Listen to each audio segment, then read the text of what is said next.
इमाम साहब मस्जिद में नमाज़ पढ़ा रहे थे, सूरह फातिहा के बाद भूल गए, आगे याद ही नहीं। महेंद्रपुर का मुक्तदी है, इमाम साहब के दिल में काला है या पूरी दाल काली है सब पता चल जाता है। सूरह फातिहा के बाद इमाम साहब जब भूल गए तो सोचा कि मुक्तदी को पता नहीं चलना चाहिए, तो उसके बाद एक आयत बार बार पढ़ रहे, औज़ बिल्लाहि मिनश शैतानिर रजीम, औज़ बिल्लाहि मिनश शैतानिर रजीम, औज़ बिल्लाहि मिनश शैतानिर रजीम। जब शैतान का नाम महेंद्रपुर वाले सुन सुन करके थक गए तो पीछे एक मुक्तदी सब में कहता है कि इमाम साहब कसूर शैतान का नहीं, आपका अपना है, आपको आगे याद ही नहीं है। कुछ ज़रूरी तो नहीं जान बचाए रखना, जान से बढ़ के है ईमान बचाए रखना, जान से बढ़ के है याद रखनी है ये असलाफ की ताकीद, हमें याद रखनी है ये असलाफ की ताकीद, हमें आफियत चाहो तो कुरान बचाए रखना, आफियत चाहो तो। अल्लाह के रसूल का हाथ बड़ा मुलायम था, रुई की तरह। अल्लाह के रसूल से जब मुसाफा करता था तो महसूस करता था कि रूई का गाला है, इतना नरम हाथ था। लेकिन अल्लाह के रसूल से एक जवान ने जब मुसाफा किया तो हड्डी की तरह हाथ महसूस हुआ, पत्थर मालूम हो रहा था। तो अल्लाह के रसूल ने हैरत से पूछा, ओ जवान तुम्हारा हाथ नहीं है, ये तो हड्डी है, पत्थर है। तो जवान का दिल छोटा हो गया, वो सर झुका करके कहता, अल्लाह के रसूल मैं गरीब आदमी हूँ, मेहनत मजदूरी करने के लिए, बाल बच्चों के लिए कमाने के वास्ते पत्थर तोड़ता हूँ, हलाल कमाता हूँ, अपने बच्चे को हलाल खिलाता हूँ। अल्लाह के रसूल ने कहा, ओ जवान मुबारक हो, मुबारक हो, मुबारक हो, तुम अपने बीवी बाल बच्चों के लिए पत्थर तोड़ते हो, हलाल कमाते हो, तुम्हें पता नहीं कि तुम जमीन वाले के नहीं खुदा के दोस्त हो। ये इज्जत की बात है, जिल्लत की बात नहीं है। बेकोशिश बेजोहदे समर किस को मिला है, बेगौता ज़नी गंजे गोहर किस को मिला है, बेखून पिए लुक़्मे तर किस को मिला है, बेजोर कशी ताजे ज़ुफ़र किस को मिला है, बेखाक के छाने हुए ज़र किस को मिला है, बेकाविश जो इल्मो हुनर किस को मिला है, जो रुतबे वाला के सजावार हुए हैं वो पहले मुसीबत में गिरफ्तार हुए हैं। ये मस्जिद है, रमज़ान का अलविदा जुमा है। इमाम साहब के हाथ में माइक है। इमाम साहब ने ऐलान किया कि लोगों ऐलान सुन लो, अलविदा जुमा है, ईद की नमाज ईदगाह में होगी। एक मुक्तदी खफा होकर के खड़ा हो गया, इमाम साहब ईद की नमाज मैं ईदगाह में कभी नहीं पढ़ूंगा, मस्जिद का ऐलान कीजिए कि ईद की नमाज ईदगाह में नहीं होगी, मस्जिद में होगी। इमाम साहब ने उसको करीब बुलाया, अरे भाई जुमा की नमाज नहीं है, ईद की नमाज है, ईदगाह में होती है, तुमको क्या परेशानी है ईदगाह की नमाज ईदगाह में नहीं पढ़ना चाहते हो? कहा कि परेशानी मेरे भाई का 10 साल से केस चल रहा है, वो ईदगाह में पढ़ता है, वो मनहूस जब तक ईदगाह में पढ़ेगा मैं नहीं पढ़ूंगा। तो इमाम साहब ने हल बताया कि देखो चुटकी में हल कर देता हूं, तुम भी ईदगाह में किनारे नमाज पढ़ना, वो भी ईदगाह में किनारे नमाज पढ़ेगा। जब नमाज ख़त्म हो जाएगी वो एक किनारे से चला जाएगा, तुम दूसरे किनारे से चले जाना, सांप भी मर गया लाठी भी नहीं टूटी। वो बोला कि इमाम साहब एक किनारे की बात करते हो, अगर मुझे पता चल गया कि मेरा भाई जन्नत में गया है तो मैं जन्नत में भी नहीं जाऊंगा। झगड़ा दामाद बेटी का और ससुर की तरफ से दामाद सीधा जेल। हाथ उठा दीजिए, हाथ उठाइए। माशाल्लाह, हाँ माशाल्लाह, हाथ उठाया है। एक आदमी हाथ उठा करके ये साबित किया कि मजमा बेदार हो चुका है। आपकी बेदारी के हवाले से मैं दुआ करता हूँ, अल्लाह आपके घर में प्यार और मोहब्बत को ज़िंदा फरमाए, हर झगड़े को आपके घर से निकाल दे। मोहब्बत से जिएंगे, मोहब्बत से मरेंगे। एक बार जोश के साथ हाथ उठाइए इंशाअल्लाह। जिंदाबाद जिंदाबाद ऐ मोहब्बत जिंदाबाद, जिंदाबाद जिंदाबाद ऐ मोहब्बत जिंदाबाद। मंदिर में तो मस्जिद में तो ही है ईमानों में, मुरली की तानों में तो ही है आजानों में, मुरली की तानों में तो ही है आजानों में। तेरे ही दम से, तेरे ही दम से तीनों धर्म की दुनिया है आबाद। जिंदाबाद जिंदाबाद ऐ मोहब्बत जिंदाबाद। ताजे हुकूमत जिसका मजहब फिर उसका ईमान कहाँ, जिसके दिल में प्यार न हो वो पत्थर है इंसान कहाँ, जिसके दिल में प्यार न हो वो पत्थर है इंसान कहाँ। प्यार के दुश्मन होश में प्यार के दुश्मन होश में आ, तू जाएगा बर्बाद। जिंदाबाद जिंदाबाद ऐ मोहब्बत जिंदाबाद। जलसा निकल गया औरतों के हवाले से सिर्फ 2 पैगाम। जहमत तमाम यहां से लेकर के वहां तक सुनने के लिए तैयार। बहन से ज्यादा साली पर मेहरबान हाथ उठा दीजिए इंशाअल्लाह। माशाअल्लाह, आप देख लीजिए, ये आम डब्बा को क्या देखेंगे, इंजन का ये हाल है।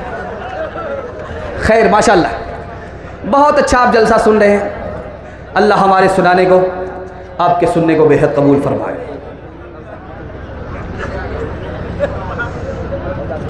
मजलिस है मर्दों की। अल्लाह के रसूल ने सवाल किया कि इस मजलिस में मेरे सवाल का जो जवाब देगा उसको इनाम मिलेगा। मेरा सवाल है, औरतों की सबसे ज़्यादा कीमती कौन सी चीज़ है? किसी मर्द के पास जवाब नहीं। अल्लाह के रसूल ने अबू बकर से पूछा, अबू बकर के पास जवाब नहीं। अली से पूछा, अली के पास जवाब नहीं। उस्मान से पूछा, उस्मान के पास जवाब नहीं। उमर से पूछा, उमर बताओ औरत की कौन सी चीज़ सबसे ज़्यादा कीमती है? हज़रत उमर ने खड़े होकर के कहा, या रसूल अल्लाह मुझे तो पता नहीं है, लेकिन मेरी बीवी के पास इस सवाल का जवाब है। इजाज़त दीजिए, मैं उठ करके घर जाता हूँ, बीवी से पूछ करके आता हूँ। हज़रत उमर बीवी के पास गए, रसूलुल्लाह का सवाल दोहराया। बीवी ने तसल्ली बख्श जवाब दिया। जब वापिस आए तो कहा, या रसूल अल्लाह मुझे तो इस सवाल का जवाब मालूम नहीं, लेकिन मेरी बीवी ने बताया है औरत की सबसे ज़्यादा कीमती कोई चीज़ है तो शर्म व हया है, उसकी आबरू है। शर्म व हया औरत के अंदर है तो दुनिया की हर दौलत से बढ़ करके है।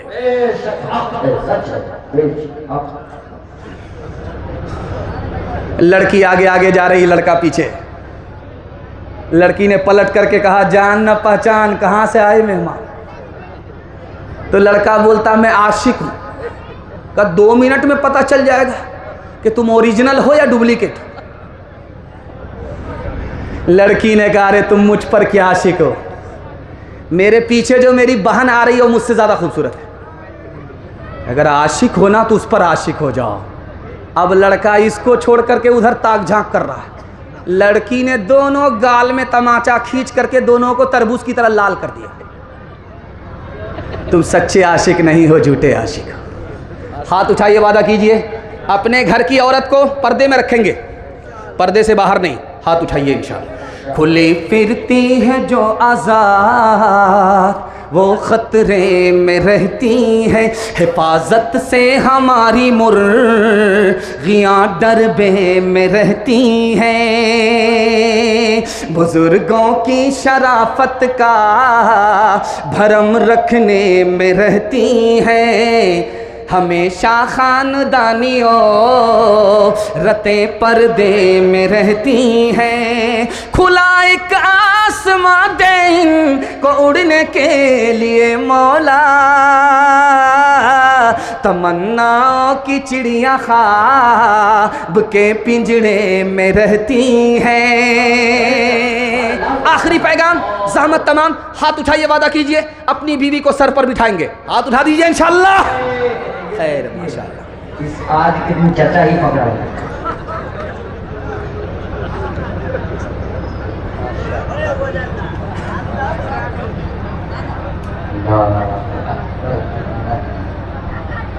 अच्छा माशाअल्लाह। बस जलसा निकल गया, 2-3 मिनट का मेरे हिस्से का जलसा है और आप लोग हमको आंख फाड़ करके इस तरह देख रहे हैं, मुझे डर लगता है कहीं आपकी नज़र न लग जाए। लेकिन मैं भी चालाक आदमी हूँ, दम करके बैठा हूँ। लगाइए कितनी नज़र आप लगाते हैं। एक आदमी जब अल्लाह की खिदमत में आएगा क़यामत में, तो अल्लाह पूछेगा फरिश्तों से कि देखो इसका नाम अमाल चेक करो, नेकी है। तो फरिश्ता इधर से चेक करेंगे, उधर से चेक करेंगे, इधर से चेक करेंगे, कोई नेकी नहीं। फरिश्ता खुदा से पूछेगा मालिक ये इतना बड़ा गुनहगार है, दुनिया में इसने एक नेकी नहीं की, अब तुम्हारा ऐलान क्या है, फैसला क्या है? ये आदमी जाए तो कहाँ जाए? नेकी है नहीं, जन्नत में जा नहीं सकता, गुनाह ही गुनाह है, फैसले का इंतजार है कि इसको भेजूं तो कहाँ भेजूं? अल्लाह की तरफ से ऐलान होगा इसको जन्नत में इसलिए डालो, इसके पास कोई नेकी नहीं थी लेकिन बीवी बाल बच्चों पर बहुत मेहरबान रहता था। सुभान अल्लाह, सुभान अल्लाह, सुभान अल्लाह, सुभान अल्लाह। अभी देखिए मेरा तो पसीना छूट गया, लेकिन रात भर रोया, एक भी न मरा। जो एक मरा सुबह उठ कर भागा। ये 30 रुपया आया है और उसमें पता नहीं ये चलेगा कि नहीं चलेगा, गुटखा में चल जाएगा।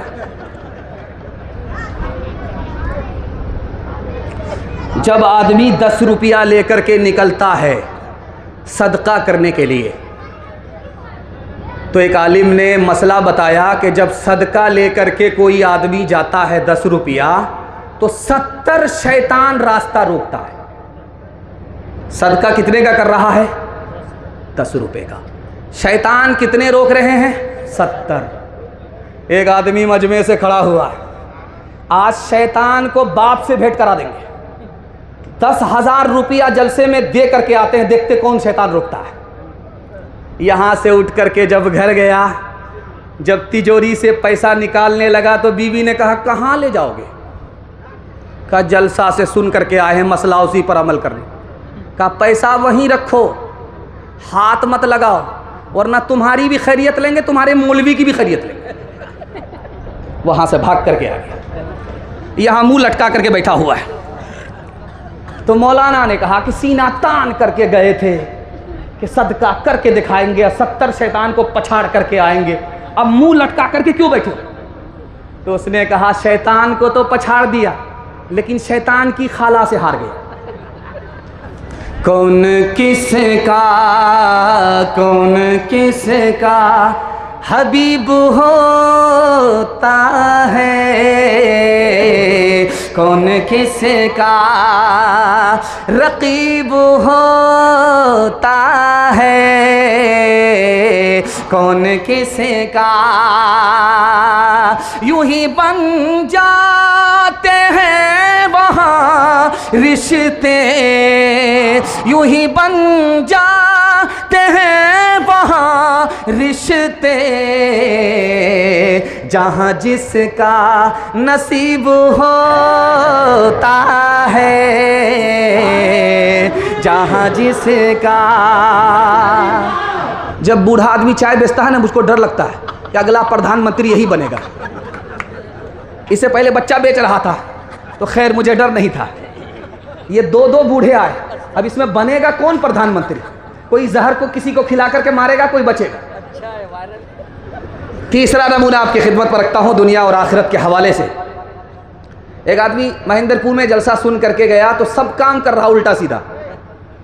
लोगों ने उसको ताना मारा, तुम अभी जलसा सुन करके आए हो, सब गुनाह का काम करते हो। कहा जलसा में सब कुछ माफ़ हो गया है तो अब क्या है, यहाँ से ठीक है, सब कुछ ठीक ठाक चल रहा है। तीसरा पैगाम, जैसा आपका दाल चावल वैसा मेरा फातिहा।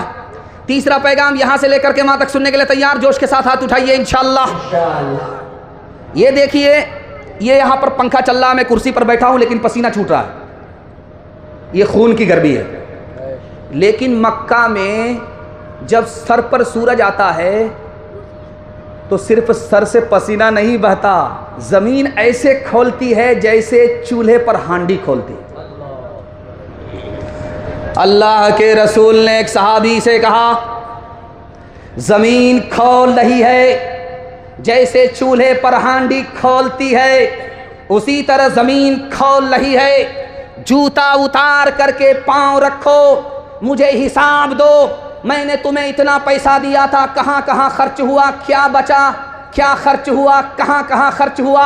अब जब पांव जलने लगा, दिमाग खोलने लगा, हिसाब भूल गया, नाकाम हो गया। दूसरा आया वो नाकाम हुआ, तीसरा आया वो नाकाम हुआ। अब बारी आई हजरत अली की, फटाफट हिसाब दे दिया। अल्लाह के रसूल ने कहा कि अली के पास थोड़ा पैसा था, हिसाब आसान हो गया। लोगों ने ज्यादा पैसा लिया, हिसाब मुश्किल हो गया। दुनिया में हराम और हलाल की परवाह किए बगैर कमाने वालों, जितना ज्यादा पैसा होगा हिसाब उतना मुश्किल, जितना कम पैसा होगा हिसाब उतना आसान।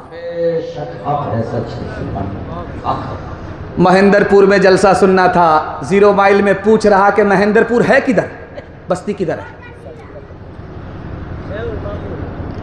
तो यहाँ कारी अनीफ साहब हैं बैठे हुए जो अभी तकरीर कर रहे थे, वो उल्टा चरखा घुमाते। उन्होंने कहा कि दायां बायां मत लेना, सीधा चले जाओ, महेंद्रपुर पहुंच जाओगे।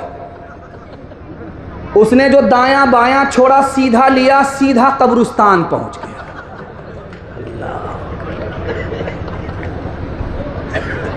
अब वो आदमी पलट करके जब 0 माइल गया, वो बोला, अरे अल्लाह का बंदा, मैं बस्ती पूछ रहा था, जलसा सुनने के लिए जाना था, तुमने जिंदा आदमी को कब्रिस्तान भेज दिया। उसने कहा, अरे अल्लाह का बंदा, तुम जिसको बस्ती समझते हो वो बस्ती नहीं है, बस्ती तो असल में कब्रिस्तान है। हमने हर बस्ती के आदमी को कब्रिस्तान में आते हुए देखा है, लेकिन कब्रिस्तान के आदमी को यहां से कहीं जाते हुए नहीं देखा। असल बस्ती, असल आबादी तो कब्रिस्तान है। जवानी में सोएंगे, बुढ़ापे में जागेंगे। हाथ उठाइए इंशाअल्लाह। चाचा, मैंने आपको देखा है, मैंने गौर से देख लिया और आपको पहचान भी लिया है। हमने माना अजल आएगी एक दिन, हमने माना अजल आएगी एक दिन, क्या पता है कहाँ रूह परवाज हो। हमने माना अजल आएगी एक दिन, हमने माना अजल आएगी एक दिन, क्या पता है कहाँ रूह परवाज हो। दफन होगा मुक़द्दर में हो जाएगा, दफन होगा मुक़द्दर में हो जाएगा, वरना तुरबत का कोई भरोसा नहीं। दफन होगा मुक़द्दर में हो जाएगा। माशाल्लाह बड़ी तेज़ी के साथ निकल गया। मेरे हिस्से का 1/3 जलसा निकल गया, 2/3 बाकी है। हाथी पास हो चुका है, दुम फंसी हुई है। मोहब्बत का एक झटका लगेगा, इंशाअल्लाह वो भी पास हो गई। बड़ा खूबसूरत पैगाम 2 मिनट में आपको सुनाने के लिए जा रहा हूँ।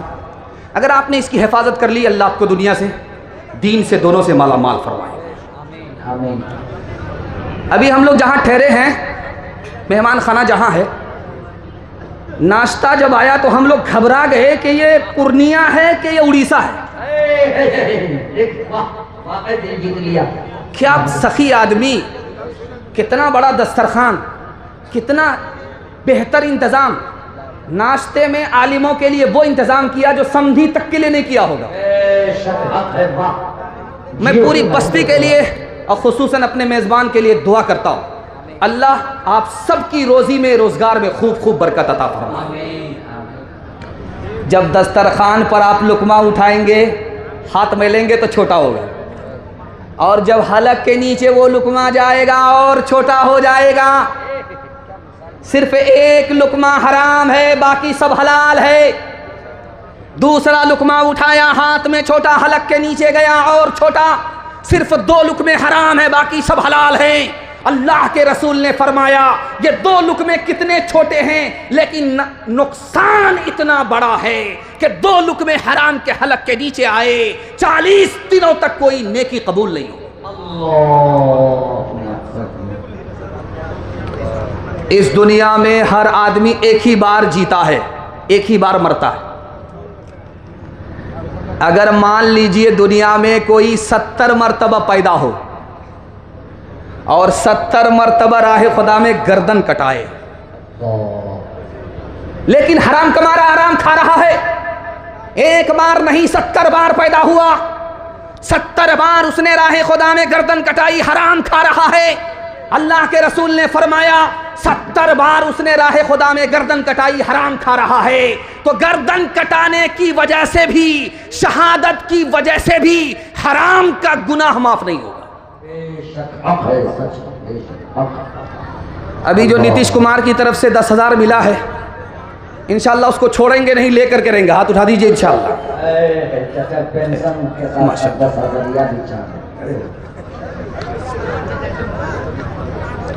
आप कन्या के भी मामू हैं, दुल्हा के भी मामू हैं।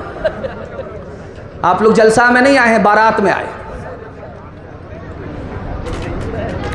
एक आदमी महेंद्रपुर का गुलाबबाग जाता था दूध बेचने के लिए। जानते हैं करता क्या था? 1 किलो दूध में 9 किलो पानी मिलाता था। और जब वो बेचने के लिए वहां जाता था बाजार में, तो लोग कहते थे इसमें तो दूध में तो पानी है। कहा पानी, दूध में पानी नहीं है, पानी में दूध है। 99 दिन चोर के 1 दिन कोतवाल का। रोजाना 9 किलो पानी मिला करके 1 किलो दूध में बेचता था। पैसा लेकर के जब आया तो उसके बटुए में पैसा था, साइकिल से आ रहा था, उसको पखाना लगा तो सोचा कि बगल में तालाब है, पोखर है, वहीं हाजत पूरी कर लेते हैं। पाकड़ के दरख्त के नीचे बटुआ रखा, साइकिल रखी, चला गया हाजत पूरी करने के लिए। जब हाजत पूरी करके आया तो देखा कि आंख बंद, डब्बा गायब, बटुआ गायब।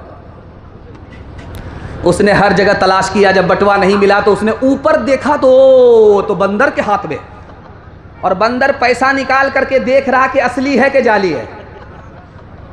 एक सिक्का उसके हाथ से छूटा, पानी में बोला टभाक, वो बोला दिवाली का पटाखा है। अब वो एक एक सिक्का उठा करके फेंकता था, टभाक, उसको मजा आ रहा, और इसका कलेजा सूख रहा कि ये बंदर पर कौन से काम में पड़ गया, कौन से मजाक में लग गया, इसे मेरा पूरा बटुआ खाली कर देगा। उसने हाथ जोड़ करके कहा कि दिवाली आपके लिए नहीं है, दिवाली हमारे लिए। वो पैसा हमको लौटाइए, हम आपको केला खिलाएंगे। तो बंदर को तरस आया, एक सिक्का इधर दे, एक सिक्का पानी में डाले, एक सिक्का भित्ता पर फेंके, जमीन पर फेंके, उसके हवाले करे, दूसरा सिक्का पानी में डाले। जब बटुआ खाली हो गया इसी तरह, तो उसने कहा महाराज अब समझ में आ गया, जो दूध का पैसा था वो तो ऊपर आया, जो पानी का पैसा था वो पानी में चला गया। क्यों तुमने लगाए हैं यहाँ जुल्म के डेरे, धन साथ न जाएगा, बने क्यों हो लुटेरे, बने क्यों हो लुटेरे। पीते हो गरीबों का लहू शाम सवेरे, शाम सवेरे। खुद पाप करो,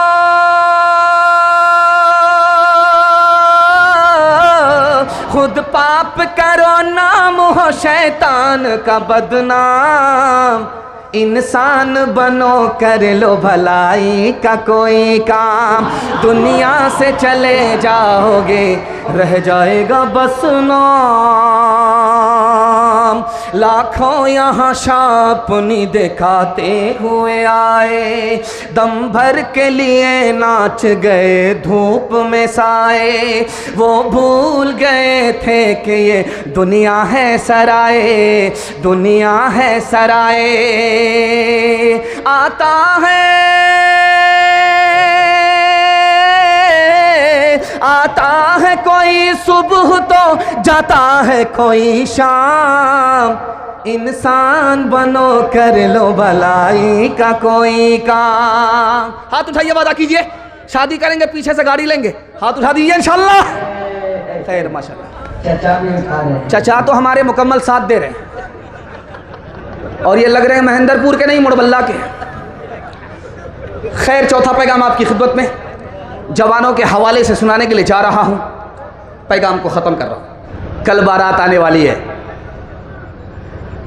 और लड़का लड़की को फ़ोन कर रहा है कि तुम्हारे बाप ने 4 चक्का का वादा किया था, ख़रीदा है कि नहीं? तो लड़की बोली कि अभी तो निकाह होने दो, पीछे से मेरा बाप तुमको 4 चक्का दे देगा। पीछे से का मतलब यह हुआ कि उधार में रखा है, पीछे से दे देगा। अब उधार का नाम सुन करके उस जवान का तलवे का खून दिमाग पर आया। वो लड़की को झटका दे करके कहता है, ताना मार करके कहता है, तुम्हारे बाप की औकात नहीं है 4 चक्का देने की। तो जो हाल ऐन का वही हाल गैन का। लड़की ने तुर्की बतुर्की जवाब दिया, मेरे बाप की तो औकात है एयरपोर्ट बनाने की, हवाई जहाज़ देने की। तुम पहले ये बताओ कि तुम्हारे बाप की औकात है एयरपोर्ट बनाने की? हलवाई की दुकान नाना जी का फातिहा। हलाल कमाएंगे, हिसाब से खर्च करेंगे, खुदा पर भरोसा करेंगे, बेटी वाले से 1 पैसा नहीं लेंगे, गाड़ी खुद कमा करके ख़रीदेंगे, सारा सामान लड़की का खुद कमा करके अपने घर में इंतज़ाम करेंगे, खुदा पर भरोसा करके निकाह करेंगे। मैं मसनद रसूल पर गारंटी लेता हूँ, अल्लाह ऐसा माला माल करेगा, ऐसा माला माल करेगा, 17 नस्ल को कमाने की ज़रूरत नहीं पड़ेगी। जवानों के हवाले से पैगाम ख़त्म हो गया। दारू और हमारा जवान यहाँ से लेकर के वहाँ तक सुनने के लिए तैयार? हाथ उठा दीजिए इंशाअल्लाह। 7 खून माफ़ है, आपको घबराना नहीं है। मैं भी आपकी जगह होता, अचानक सवाल होता, मैं भी फंस जाता। दारू के हवाले से आपको नफ़ा नुकसान बता रहा हूँ। ये पूर्णिया है, यहाँ से नेपाल भी लगता है, यहाँ से बंगाल भी लगता है। दारू उधर से आती है, इधर के लोग गटागट पी लेते हैं। उनके हवाले से पैगाम है। मैं हाथ जोड़ करके एक बात आपसे कहना चाहता हूँ, दारू से अगर आप बच गए, अल्लाह आपकी पूरी नस्ल को बचा लेगा। अगर दारू में आप तबाह हो गए, आपकी नस्ल तबाह हो जाएगी। दारू कितना बड़ा गुनाह है, एक मिसाल पर पैगाम को ख़त्म कर रहा हूँ। ध्यान से सुनिएगा, आँख से पट्टी हटा रहा हूँ। मैं आपके जवानों के वास्ते दुआ करता हूँ, अल्लाह दिन दुनी रात चौगुनी तरक्की नसीब फरमाए। जलसा आधा निकल चुका है, आधा जलसा सिर्फ बाकी है। बिल्कुल आप जलसे के अजीम मुकर्रिर का सामना करने जा रहे हैं। अल्लाह हमारे सुनाने को, आपके सुनने को बेहद कबूल फरमाए। लड़का दारू नहीं पीता है, लेकिन दारू पीने वाले के साथ बैठता है। बाप ने कहा, बेटा दारू पीने वाले के साथ मत बैठो। बेटा को जोश था, होश नहीं था, खफा होकर के बोला, अब्बा दारू मैं पीता नहीं हूँ, पीता वो है, वो खराब है अपनी जगह, मैं अच्छा हूँ अपनी जगह, मुझे कोई फ़र्क नहीं पड़ता। बाप को समझ में आया कि इसको समझाना पड़ेगा तब ये समझेगा। बाप ने कहा कि बेटा गुलाबबाग जाओ, 1 पेटी सेब खरीद करके लाओ। जब बेटा 1 पेटी सेब लेकर के आया तो बाप ने कहा, बेटा खोलो, देखो कोई सड़ा हुआ तो नहीं है। 1 सेब उसमें सड़ा हुआ था, सब सालिम। जब बेटा फेंकने लगा तो बाप ने कहा, बेटा उसको फेंकने की ज़रूरत नहीं है, बंद करो, 3 दिन के बाद देखना, वो ख़राब है अपनी जगह, ये सही है अपनी जगह। 3 दिन के बाद जब उस पेटी को खोला गया तो पूरी पेटी सड़ गई। अब बाप ने मौके का चौका मारा, तुम तो कहते थे वो ख़राब है अपनी जगह, ये सही है अपनी जगह। 1 सेब ने पूरी पेटी को सड़ा दिया। एक खराब आदमी पूरे खानदान को सड़ा देता है। मचलती उमंग कहीं सो ना जाए, ये सुबह ये शाम कहीं खो ना जाए, ये सुबह ये शाम कहीं खो ना जाए। कोई सुबह ले ले, कोई शाम ले ले, जवानी के सर कोई इल्ज़ाम ले ले। निगाहें मिला एक जाम ले ले, जवानी के सर कोई इल्ज़ाम ले ले। गुनाहों के साए में पलती है जन्नत, हसीनों के हमराह चलती है जन्नत। हसीनों के पहलू में आराम ले ले, जवानी के सर कोई इल्ज़ाम ले ले। निगाहें मिला और एक जाम ले ले, जवानी के सर कोई इल्ज़ाम ले ले। जलसा मेरे हिस्से का ख़त्म हो गया। माँ बाप की खिदमत के हवाले से एक नमूना 1 मिनट का, ज़हमत तमाम। यहाँ से लेकर के माँ तक सुनने के लिए तैयार? जोश के साथ हाथ उठा दीजिए इंशाअल्लाह। बीवी जब मर जाएगी तब माँ बाप की खिदमत करेंगे, हाथ उठा दीजिए इंशाअल्लाह। माशाअल्लाह माशाअल्लाह। अल्लाह उम्र में आपकी बरकत दे। माशाअल्लाह। नारे तकबीर, नारे तकबीर। ये देखिए सोहराब भाई जब आते हैं हमारे, तो चंदा से पहले जब कोई पैसा दे देता है तो कहते हैं ये आपका टेंशन नहीं है, हमारा टेंशन, हम आपकी खुजली छोड़ा ही देंगे, लेकिन थोड़ा सा सब्र कर लीजिए, ये मेरा टेंशन है, आपका टेंशन नहीं। खैर, अल्लाह उनकी उम्र में बरकत दे, उनके इल्म में, अमल में, अखलाक में अल्लाह खूब बरकत दे। आमीन आमीन। उस बंदे के बयान से इतनी मोहब्बत और इतना रस घोल करके वो बंदा चंदा करता है कि लाखों मस्जिदें, हज़ारों मस्जिदें उनके चंदे से बन गई हैं। जो मस्जिद वीरान थी वो आबाद हो गई। उनके वास्ते दुआ कीजिए, अल्लाह उनकी उम्र में, उनके इल्म में, अमल में खूब बरकत दे, उनकी मुश्किल को अल्लाह आसान फरमाए। एक नमूना सुनने के लिए यहाँ से लेकर के वहाँ तक तैयार, माँ बाप की खिदमत करेंगे इंशाअल्लाह। बस नमूना सुना देता हूँ, पैगाम को ख़त्म कर रहा हूँ। एक जवान आकर के बोला, या रसूल अल्लाह, मेरी माँ बहुत बदमिजाज है। अल्लाह के रसूल ने कहा कि जब तुमको उसने 9 महीना पेट में रखा उस वक्त बदमिजाज नहीं थी। कहा या रसूल अल्लाह, मैं सच कह रहा हूँ। करे तुम्हारी माँ ने रात रात भर जाग करके तुमको दूध पिलाया, उस वक्त वो बदमिजाज नहीं थी। कहा या रसूल अल्लाह, मैंने दूध का हक अदा कर दिया। अल्लाह के रसूल ने कहा, मैं नबी अपनी माँ के ये दूध का हक अदा नहीं कर पाया, तूने कैसे हक अदा कर दिया? अल्लाह अल्लाह। उस जवान ने कहा, आ जाइए आ जाइए आ जाइए, माशाअल्लाह। ये देखिए मस्जिद को चंदा हो रहा है। चंदा मेरा काम नहीं था, लेकिन जब हो रहा है तो मस्जिद की किस्मत से हो रहा है। लेकिन आप लोगों को मस्जिद को सजदे से भी आबाद करना है, चंदे से भी आबाद करना है। आज आज़ान सुनेंगे, कल नमाज पढ़ेंगे, हाथ उठाइए इंशाअल्लाह। बस यही देखना था। माशाअल्लाह। नारे तकबीर।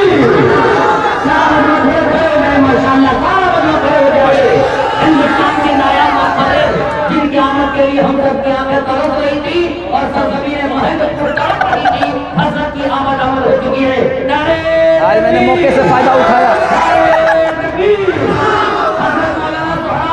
मैं रहूंगा यार, माशाअल्लाह। अब तशरीफ रखिए, हज़रत की बारी आ चुकी है। बैठ जाइए बैठ जाइए बैठ जाइए माशाअल्लाह। बैठ जाइए माशाअल्लाह, बैठ जाइए बैठ जाइए। आप जितना बेहतर तरीके से बैठ सकते हैं बैठ जाइए।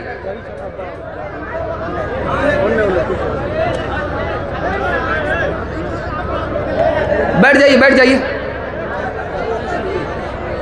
आप हजरात आगे जमाई के साथ बैठे, ऐसा ना हो कि किसी का हाथ किसी के पॉकेट में चले जाए। थोड़ा तेजमी के साथ बैठिए, नौजवान माशाअल्लाह, बैठिए माशाअल्लाह, बैठ जाते जमी के साथ।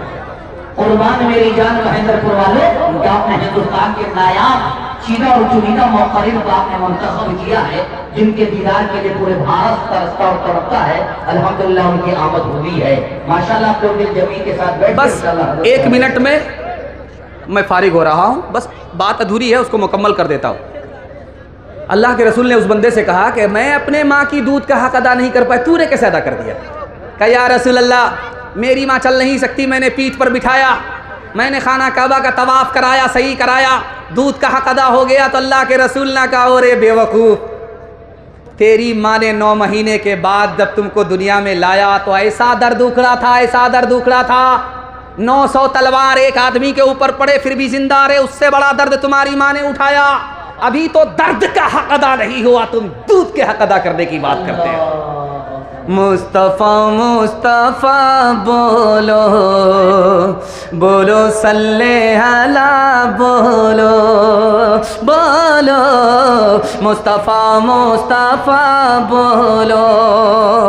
एक दिन नबी ने हल्क़े असहाब में ये लफ्ज़ दोहराए 3 बार के नाकुस की कट गई। असहाब पूछते हैं वो बदबख्त कौन है, तौक़ीर जिसकी आपकी नज़रों में घट गई। इरशाद यूँ हुआ कि वो औलाद ना खलफ, घर जिसके जन्नत आ गई फिर पलट गई। माँ बाप का बुढ़ापे में जिसको न हो ख्याल, उस नासईद औलाद की किस्मत पलट गई। मुस्तफ़ा मुस्तफ़ा बोलो, बोलो सल्ले अला बोलो। वादा कीजिए अल्लाह की इबादत करेंगे इंशाअल्लाह, रसूलुल्लाह की इताअत करेंगे इंशाअल्लाह, माँ बाप की खिदमत करेंगे इंशाअल्लाह, शादी से पहले माँ बाप को, शादी के बाद सास ससुर को कमा करके खिलाएंगे इंशाअल्लाह। अल्लाह के रसूल आए, उसके बाद किसी ने चराग जला दिया, मस्जिद में उजाला हो गया। अल्लाह के रसूल ने पूछा कि मस्जिद में अंधेरा था, उजाला किसने किया? जवाब क्या मिला?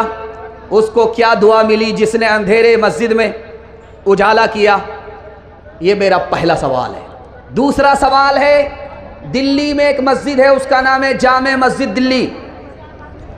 ये मस्जिद कब बनी, कैसे बनी, कैसे तैयार हुई, और उस इमाम की अज़मत के हवाले से उस दौर के बादशाह ने क्या इस्तकबाल दिया। अभी आपने देखा, मैं थोड़ी देर कुर्सी में आने से पहले मस्जिद कमेटी की तरफ से शाल पोशी हुई। जब वो मस्जिद मुकम्मल हुई तो इमाम का ऐलान हुआ। इमाम की क्या इज़्ज़त और क्या अज़मत, क्या उसको इस्तकबालिया दिया गया, ये मेरा आखिरी सवाल है। सो करके सुनेंगे, हाथ उठाइए इंशाअल्लाह।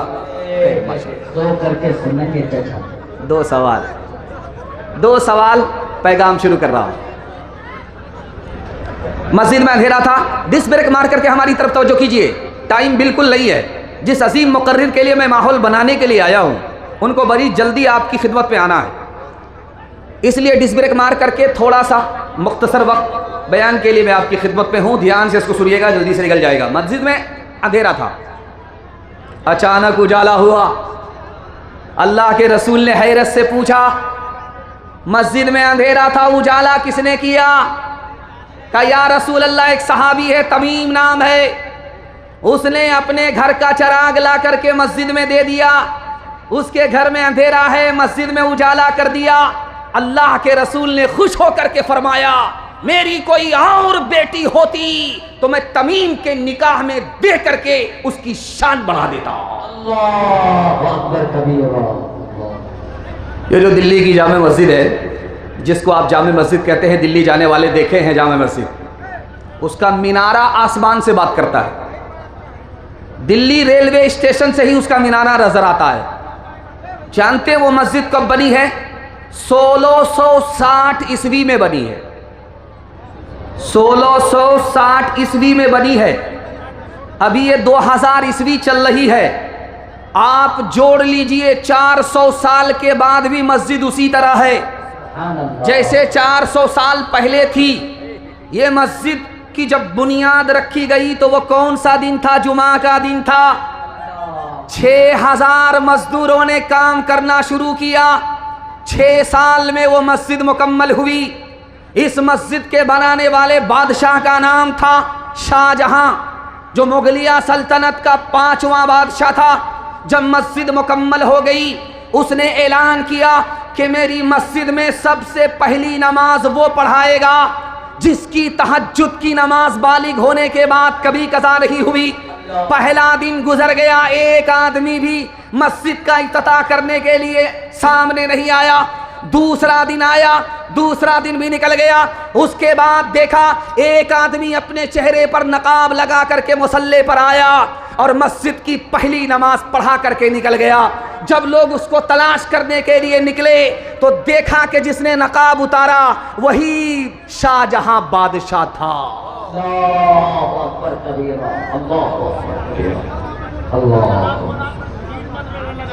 इमाम साहब ने ऐलान किया मस्जिद में कि लोगों सजदे से मस्जिद को आबाद करोगे, अल्लाह तुमको आबाद रखेगा।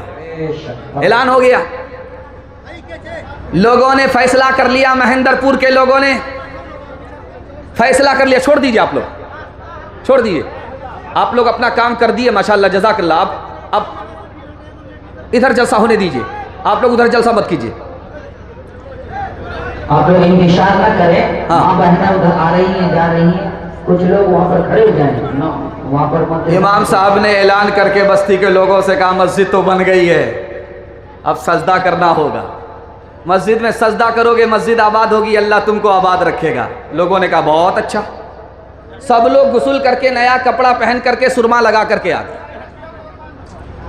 जैसे ही अभी मस्जिद में पहुंचे पता चला कि बस्ती में आग लग गई, पूरी बस्ती जल गई। लोगों ने कहा अब कभी नमाज नहीं पढ़ेंगे। नहा धो करके आए थे नमाज पढ़ने के लिए और देखिए कि पूरी बस्ती जल गई। लोगों ने कहा कि हम लोगों की गलती नहीं है, गलती इमाम साहब की है। इमाम साहब को ढूंढो, कहाँ है वो? तो इमाम साहब दूर खड़े हैं। क्या इमाम साहब करीब तो आइए। तो इमाम साहब ने देखा कि लोगों की हाथ में लाठी है, इतनी लाठी पड़ेगी कि कमर सीधी हो जाएगी। तो इमाम साहब 9-11 होने लगे। कहा अरे नमाज तो पढ़ा करके जाइए। कहा मेरा वजू टूट गया है। खुदा का खूब है ये एहसान, खुदा का खूब है ये एहसान, खुदा का खूब है ये एहसान, खुदा का खूब है ये एहसान। संग मरमर का हो पाया छत हो टालीदार, बिजली पंखे की हो सहूलत और हंसी दीवार, और हंसी दीवार। अपने घर से ज्यादा करो तुम मस्जिद को ज़ीशान, खुदा का खूब है ये एहसान, खुदा का खूब है ये एहसान। खुश भी रहे इमामो मोहसिन, कासिर रखना ख्याल, हस्बे मुनासिब तनख्वाह देकर इनको करना बहाल। ये भी है तामीर का हिस्सा, अजर का है सामान, खुदा का खूब है ये एहसान, खुदा का खूब है ये एहसान। हाथ उठाइए, वादा कीजिए। कोटा में 100 रुपया और मस्जिद का चंदा 10 रुपया। हाथ उठा दीजिए। खैर माशाल्लाह, आप लोगों को जलसा ख़त्म होने पर हम फांसी पर चढ़ाएंगे। दूसरा पैगाम आपकी खिदमत पर रखता हूँ, ध्यान से सुनिएगा, तेज़ी के साथ निकल जाएगा। सीरत के हवाले से पैगाम आपकी खिदमत में रखता हूँ और इसको जल्दी से सुनिए, जल्दी में ये पैगाम निकल रहा है। पिछले ज़माने में निकाह इतना आसान होता था कि कुछ भी पैसा नहीं लगता था, निकाह हो जाता था। पैसा खर्च होता ही नहीं था, निकाह हो जाता था। इस ज़माने में एक बेटी के निकाह में 12 से 13 लाख रुपया गरीब आदमी को जमा करना पड़ता है, तब निकाह होता। निकाह कितना आसान, जुमा का। अरे आप लोग क्या कर रहे हो भाई, छोड़ दो ना। या अल्लाह, लोग आ रहे हैं जा रहे हैं।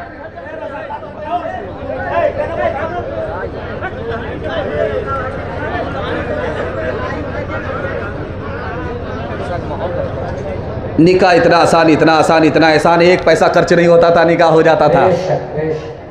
इतना आसान कि जुमा का दिन हो या ना हो निकाह हो गया, ताज़ी हो या ना हो निकाह हो गया, खुतबा पढ़ा गया या नहीं निकाह हो गया, महर नगद दिया या नहीं निकाह हो गया। इतना आसान। 2 आदमी इधर बैठे, लड़का लड़की इधर बैठे, लड़की ने कहा कि मुझे लड़का मंजूर, लड़का ने कहा मुझे लड़की कबूल, मियाँ बीवी राजी, तो क्या करेगा काजी, निकाह हो जाता था। लेकिन इस दौर में अगर दो आदमी के साथ निकाह करेंगे, जलसे में निकाह करेंगे तो घर की औरत क्या बोलेगी, ये निकाह है कि जनाजा है। औरतों ने ताना मारा, निकाह महंगा हो गया। 3 लाख मुसलमान लड़की मुसलमान के घर से भागी, आबरू अलग गई, ईमान अलग गया। लड़की कम गुनहगार है, ये सारे के सारे समाज गुनहगार है। एक मिसाल पैगाम खत्म कर रहा हूं। पांव फैला दिया, बेटी की रूह परवाज हो रही है। बाप ने कहा कि बेटी, कहा सुना माफ कर देना। कहा कि अब्बा आमीन बोलो। बाप ने आमीन कहा, फिर आमीन बोलो। बाप ने आमीन कहा, फिर आमीन बोलो। बाप ने तीसरी बार आमीन बोल करके कहा कि बेटी तुमने कौन सी दुआ की है बता दो। तो बेटी ने कहा कि अब्बा हुजूर मैं दुनिया छोड़ करके जा रही हूं। समाज ने निकाह को मांगा कर दिया, मेरा निकाह नहीं हुआ। तुमने मेरा निकाह नहीं किया, तुम्हारे पास इंतजाम नहीं रहा। अब मैं दुनिया छोड़ करके जा रही हूं। मैंने खुदा से दुआ किया है, मालिक मेरे माँ बाप ने, समाज ने मुझको निकाह से महरूम किया, तू इस समाज को, मेरे माँ बाप को जन्नत से महरूम कर दे। हाथ उठाइए, वादा कीजिए निकाह में कोई डिमांड नहीं करेंगे, फ्री में निकाह करेंगे इंशाअल्लाह। बेटी में देंगे, बेटा में लेंगे। हाथ उठाइए इंशाअल्लाह। कितना सच है कितना झूठ है, कितना हक है कितनी लूट है, कितना हक है कितनी लूट है। रख सभी का लाज कुछ न बोल, क्या है ये समाज कुछ न बोल, क्या है ये समाज कुछ न बोल। ढोल का ये बोल सिर्फ देख ले, ऐ दिल ज़बान खोल सिर्फ देख ले। मान ले जहाँ की बात को, दिन समझ ले काली रात को, दिन समझ ले काली रात को। चलने दे यूं ही ये सिलसिला, कुछ न बोल किसको क्या मिला, कुछ न बोल किसको क्या मिला। तराजुओं का पोल सिर्फ देख ले, ऐ दिल ज़बान खोल सिर्फ देख ले। माशाअल्लाह आप लोग ऐसे बैठ गए, ऐसा लगता है कि दावत में बैठे हैं, खाना ख़त्म हो गया। खैर अल्लाह आपकी मायूसी को खुशी में तब्दील फरमाए। आमीन आमीन। तीसरा पैगाम कुरान के हवाले से यहाँ से लेकर के वहाँ तक सुनने के लिए तैयार, जोश के साथ हाथ उठाइए इंशाअल्लाह। 7 खून माफ़ है। अभी मैं स्टेज में बैठा तो ये एक नाज़िम जलसा हैं तनवीर ज़की साहब, ये बोल रहे थे जब सरफराज सुंबुल पढ़ रहे थे तो मैं रो रहा था, लेकिन आप कैमरा चेक कीजिए, आँख में एक ज़र्रा बराबर भी कतरा नहीं है। कितना सही है कितना गलत है आप खुद अंदाज़ा कर लीजिएगा। दूसरा पैगाम आपकी खिदमत में कुरान के हवाले से रखने के लिए जा रहा हूँ। दुआ करता हूँ कि कुरान की दौलत से अल्लाह आपके बच्चों को वाला माल फरमाए।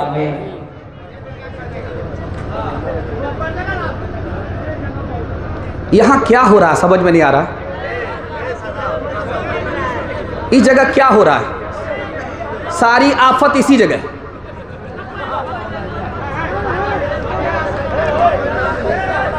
आपका जलसा थोड़ा बर्बाद हो जाएगा, अभी तो शुरू ही हुआ है। जलसे को थोड़ा बनाइए, जलसा जब बनेगा तो इंशाअल्लाह ज़मीन से लेकर के आसमान तक जलसा कबूल होगा।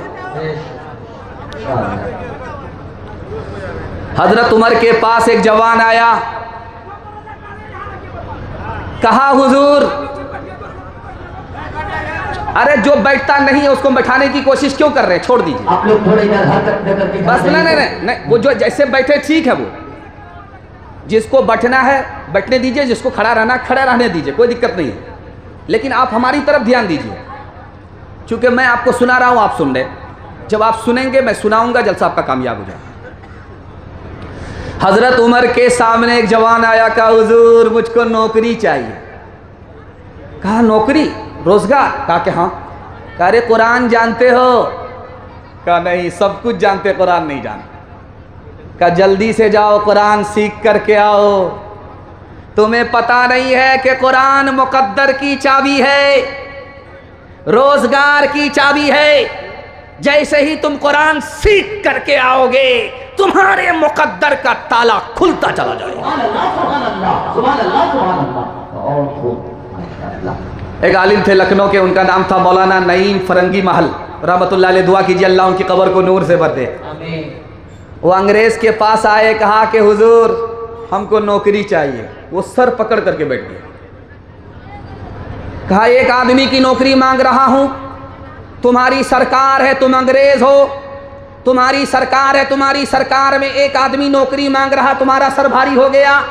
उस अंग्रेज ने कितना प्यारा जवाब दिया, आपके दिल तक कुरान की अजमत को बता रहा। अंग्रेज ने कहा कि मौलाना मेरा सर इस वजह से भारी नहीं हुआ कि नौकरी देनी मुश्किल है, मेरा सर इस बात पर भारी हुआ कि तुम आलिम हो करके मुझसे नौकरी मांग रहे हो। अरे अल्लाह के घर में जाओ, मस्जिद में जाओ, मुसलमानों के छोटे छोटे बच्चे को कुरान सिखाओ। ये तो अंग्रेज जमीन की सरकार है, जो आसमान की सरकार खुदा की सरकार है। जो तुम्हें वो देगी वो ये सरकार नहीं दे सकती।